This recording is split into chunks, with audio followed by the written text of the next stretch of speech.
Hello दोस्तों, नमस्कार। Kumar repairing house में एक बार सभी दर्शकों का फिर से स्वागत है।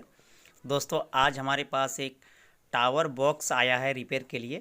और इस टावर बॉक्स में दोस्तों क्या प्रॉब्लम है, चलिए आप सभी को आज हम लाइव रिपेयर करके दिखाएंगे। तो इस टावर बॉक्स में हम पावर चलिए हम कनेक्शन करते हैं और उसके बाद आप सबको हम दिखाएंगे इसमें क्या फॉल्ट है जिसके लिए हमें कस्टमर रिपेयर के लिए दिया है। तो दोस्तों देख सकते हैं यहाँ कुछ वायर जो है कट चुकी है, जिसकी वायरिंग भी हमें करना है। 2 वायर हमारे बेस के लिए है और 2 दोस्तों LR पॉइंट के लिए कटी हुई है और 2 वायर दोस्तों ट्विटर के लिए कटा हुआ है। तो दोस्तों ये आसान से वायरिंग हो जाएगी। तो दोस्तों इसमें जो प्रॉब्लम है वो देख सकते हैं, इसमें नो पावर की प्रॉब्लम है। और चलिए हम लाइव प्रूव्ड के साथ ऐसी फॉल्ट को रिपेयरिंग करना सिखाएंगे दोस्तों, जिसके ज़रिए आप जो है दोस्तों ऐसे फॉल्ट को चुटकियों में रिपेयर कर सकेंगे। तो दोस्तों सबसे पहली जो है इस टावर बॉक्स में हमें जितने भी वायर कटी हुई दोस्तों सभी को हम वायरिंग करेंगे। सबसे 2 पॉइंट जो है LR की पॉइंट है और 2 हमारे ट्विटर के लिए और 2 बेस के लिए हमें 6 वायर कटी हुई है, जिसकी वायरिंग तो दोस्तों आप सब करना सीख जाएंगे आसानी पूर्वक से। ये जो वायर कटी हुई है ये बहुत ही आसान से वायरिंग कर लेंगे। और वॉल्यूम की वायरिंग जो है दोस्तों ये हमारी 2 वायर कटी हुई जो देख सकते हैं ये, तो ये दोस्तों हमारी 5 वोल्ट के लिए सप्लाई में कटी हुई है जिसको कनेक्शन करना है। तो चलिए एक एक करके हम सभी वायरिंग जो है दोस्तों कर लेंगे और उसके बाद आगे की प्रोसेस को हम दिखाते हैं। तो दोस्तों ये वायर जो कटी हुई है ये 5 वोल्ट के लिए है, 2 सप्लाई और 2 हमें बेस के लिए। तो चलिए हम कर लेते हैं। तो देख सकते हैं दोस्तों बेस में हम कनेक्शन कर चुके हैं और LR की पॉइंट जो कटी हुई थी उसे भी हम 2 वायर कनेक्शन कर लिए हैं। दोस्तों ये वायरिंग आप सब नहीं करना जानते हैं तो अगली वीडियो जो है दोस्तों नीचे दिए हुए है, उसको जाके देख सकते हैं। तो चलिए अब जो है दोस्तों वायरिंग हो चुकी है। अब हम फिर से हम दोबारा इस टावर बॉक्स पर कनेक्शन देंगे और चलिए हम देखेंगे इसमें अब क्या फॉल्ट है। तो देख सकते हैं दोस्तों हम इस होम थिएटर पर पावर दे चुके हैं, लेकिन अभी भी होम थिएटर पर ना तो लाइट आई है ना किसी प्रकार की साउंड अभी हमें सुनाई देता है। तो दोस्तों जो प्रॉब्लम इस होम थिएटर में है दोस्तों वो आप सबको बहुत ही दिमाग लगाने की बात है, तब जाके आप इस तरह की फॉल्ट को रिपेयर कर सकेंगे। तो चलिए हम आप सबको ऐसे नहीं बताएंगे दोस्तों, हम मल्टीमीटर का इस्तेमाल करेंगे और इसमें हम देखेंगे कि पावर सप्लाई से ही प्रॉब्लम है या तो किसी IC से प्रॉब्लम है या तो कोई दूसरा फॉल्ट है। तो स्टेप बाय स्टेप फुल अगर जानकारी आप सब जानना चाहते हैं तो वीडियो को किसी भी पार्ट को स्किप नहीं कीजिए दोस्तों, क्योंकि ऐसी जो पार्ट से है दोस्तों अधिकतर हमारे IC से भी प्रॉब्लम होती है और कंडेंसर ख़राब होने से भी होती है। तो हम जो है दोस्तों प्लग को हम बाहर निकाल चुके हैं। अब चलिए इस सर्किट बोर्ड में हम दोस्तों अच्छी तरह से देखेंगे कहीं सोल्डिंग वगैरह वगैरह तो मिसिंग नहीं है। तो इस तरह से हम बोर्ड को रख लेंगे और यहाँ अच्छी तरह से हम देखेंगे कहीं भी हमारी कंडेंसर की लूजिंग या तो किसी वायर की लूजिंग तो नहीं है। लेकिन दोस्तों हमें देखता हुआ कुछ भी ऐसे दिखाई नहीं देता है। चलिए हम फिर से दोबारा पावर लगाएंगे और यहाँ जो कंडेंसर लगी हुई है दोस्तों, कंडेंसर की दोनों प्रोब पर हम मल्टीमीटर के द्वारा इसकी सप्लाई को सबसे पहले चेक करेंगे। तो दोस्तों इस होम थिएटर में अभी हमारी पावर नहीं आ रही है, जिसकी वजह से हम पहले पावर को हमें चालू करना है, तब जाके हमें देखना है कि इस होम थिएटर पर दूसरी बार जो है दोस्तों क्या प्रॉब्लम आती है। तो दोस्तों यहाँ मल्टीमीटर को फॉलो करेंगे। तो दोस्तों हम नीचे मल्टीमीटर को कर लेते हैं और यहाँ देख सकते हैं दोस्तों हमें कंडेंसर पर 2 या 3 वोल्ट की सप्लाई दिखाई देता है। लेकिन दोस्तों इसमें जो दोस्तों ट्रांसफार्मर की प्रॉब्लम नहीं है, ट्रांसफार्मर हमारी सही है। लेकिन यहाँ देख सकते हैं ये एक कंडेंसर पर हम चेक कर पाए दोस्तों 2 वोल्ट सप्लाई आ रही है, दूसरे पर हम जैसे चेक करेंगे यहाँ भी देख सकते हैं 0.3 वोल्ट, यानी कि 3 वोल्ट की सप्लाई आ रही है एक कंडेंसर पर। तो दोस्तों अभी पूरी तरह से हमारी जो पावर सप्लाई है यहाँ डेड हो चुका है।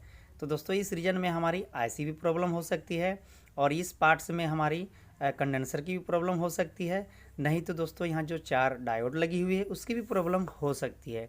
लेकिन चलिए हम जो दोस्तों वीडियो थोड़ी लंबी होगी, लेकिन आज लाइव प्रूफ्ड के साथ इस तरह की फॉल्ट को रिपेयर करना सिखाएंगे। तो दोस्तों शुरू से लास्ट तक वीडियो पर बने रहें। आज दोस्तों लाइव आप सबको हम दिखाएंगे। जब भी होम थिएटर पर पावर की प्रॉब्लम आती है, नो साउंड की प्रॉब्लम आती है, या तो दोस्तों वूफर में हुमिंग प्रॉब्लम आती है, तो बहुत ही मुश्किल हो जाती है इस तरह की फॉल्ट को रिपेयर करना। तो दोस्तों कंडेंसर को हम दोनों प्रॉप से जैसे ही हम टच करते हैं तो हमें दोस्तों कुछ रीडिंग दिखाई देता है। जब हमारी कंडेंसर शॉर्ट हो जाती है तो उस रीजन में हमें बीप की आवाज़ सुनाई देगी दोस्तों, लेकिन ये कंडेंसर हमारी सही है, इसमें कोई भी प्रॉब्लम नहीं है। तो हम जो दोस्तों इस होम थिएटर पर सेट कर लेंगे, और यहाँ जो 4 डायोड लगी हुई है, इन चारों डायोड को भी एक बार हम ओपन करके एक एक करके चेक करके देखेंगे। तो दोस्तों डायोड को भी हम चेक करके देखेंगे, और यहाँ देख सकते हैं कंडेंसर को हम फिर से लगा चुके हैं। अब दूसरी पार्ट में हमें इस पावर सप्लाई को रेडी करने के लिए डायोड को ओपन करना होगा। तो चलिए हम एक एक करके डायोड को ओपन करते हैं। तो दोस्तों हम जो है इस डायोड को सबसे पहले हम सभी डायोड को ओपन कर लेते हैं, और उसके बाद हम मल्टीमीटर के द्वारा एक साथ सभी डायोड को चेक कर लेंगे। और उसके बाद अगर डायोड हमारी ख़राब निकलती है दोस्तों, तो उस रीजन में हम डायोड को जो है दोस्तों नया लगा के हम चेक करके देखेंगे। तो चलिए हम फटाफट से ओपन कर लेते हैं सभी डायोड को। तो दोस्तों डायोड को हम ओपन करने के बाद फिर से हम लगा चुके हैं, सेट कर चुके हैं। अब चलिए फिर से हम दोबारा पावर दे चुके हैं। अब यहाँ हम सप्लाई को चेक करेंगे। तो देख सकते हैं 3 वोल्ट की सप्लाई आ रही है। तो दोस्तों अभी भी प्रॉब्लम जो है हमारी सॉल्व नहीं हुआ है। तो दोस्तों चलिए यहाँ होम थिएटर का एक आईसी हमारी ओवर हीट हो रही है। तो दोस्तों उस हेड आईसी को हम सबसे पहले ओपन करते हैं, और उसके बाद फिर से हम दोबारा जो है इस होम थिएटर पर हम फिर से दोबारा पावर देंगे, और सप्लाई को सबसे पहले हम चेक करेंगे। अगर इस आईसी की वजह से हमारी सप्लाई नहीं बन रही थी तो बिल्कुल 100% गारंटी है दोस्तों इस आईसी की वजह से हमारी होम थिएटर पर नो पावर की प्रॉब्लम थी। तो चलिए हम ओपन कर चुके हैं। अब पावर भी हम होम थिएटर पर दे चुके हैं। अब इस कैपेसिटर पर फिर से हम दोनों प्रोब को हम इस तरह से टच करके देखेंगे कितने वोल्ट की सप्लाई आ रही है। तो दोस्तों हमें लगता है कहीं वायर जो है, तो देख सकते हैं दोस्तों यहाँ 19 वोल्ट की सप्लाई अभी आ चुकी है। यानी कि आप सब जान चुके होंगे दोस्तों एक आईसी ख़राब होने की वजह से हमारी सभी सप्लाई को ड्रॉप कर दे रही थी। तो देख सकते हैं ये 2030 का आईसी है, इसमें प्रॉब्लम थी जिसकी वजह से हमारी पूरी सप्लाई को ये चौपट करके रखी थी। तो दोस्तों हम इसकी जगह नया आईसी लगाते हैं, और लगाने के बाद दोस्तों आप सबको हम दिखाएंगे।